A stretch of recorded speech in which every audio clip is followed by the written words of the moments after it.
Hey guys, it's Professor Doug with your weekly check-in. I just wanted to say I hope this message finds you safe, healthy, and in good spirits. With that being said, this week was such an amazing week as we reached a milestone for our school, which was we celebrated our 1-year anniversary. To reach a 1-year anniversary with the understanding that we've been closed for almost half that time and the school is still alive is an accomplishment nonetheless. And we would not be here without every single person a part of the Oceanside tribe. With that being said, this week we're covering a very important topic, which is cooperation. I think we can kind of have a pretty good understanding, especially us as adults, understanding that we need to work together, that we can accomplish so much more when we work together. And just because we work together doesn't mean that we want the same thing. We can have different dreams, goals, and aspirations and wants and desires, but still be able to accomplish something greater than ourselves. We talked about it last week, and I talked about it again this week with the kids on the mats, and understanding that the person across from you is not your enemy, but the person across from you doesn't want the same thing as you. That we can work together even though we want different things. And that's a pretty good, simple explanation of cooperation and being able to work through trials and tribulations. Even though you want the submission, they want the submission, and we learn to work together. But there's one thing that I want to touch on, and that's understanding cooperation internally.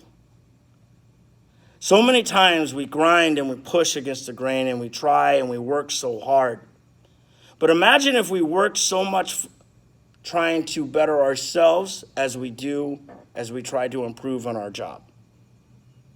Many people will drown hours upon hours upon hours consuming trying to become better at their job, and it ends up neglecting themselves. Sometimes it's good to push against the grain. Sometimes it's good to understand that we have to strive and we have trials and tribulations and we have to push and overcome. But sometimes we can get in such a habit of that we push ourselves into the darkness. You have to be able to listen to yourself. You have to respect yourself because you yourself know yourself better than anyone else. Majority of the times when I talk about that, I talk about being on these mats and understanding that majority of the time before you get submitted, there's a couple times where you'll get submitted and you didn't see it coming. But a lot of the times, something was telling you something was wrong. The position was off.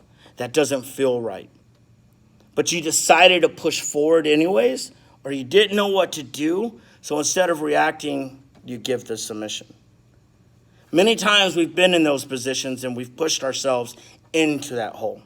And we refuse to listen to ourselves. And that's the downfall. We have to understand that you are the most important person in your life. Because without you, your life doesn't exist.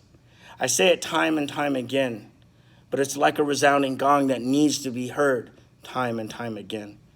Just like a submission or a position. In the beginning, you'll constantly fail. But it's the constant continuation of coming back and trying to succeed that we become successful. So understand that it's good to understand to cooperate with other people to accomplish greater things. But again, the most important person in your life is you. So the most important person to cooperate with is yourself. So take a moment, guys. Breathe, relax, appreciate where you're at. And I'll see you soon on the mats. Os.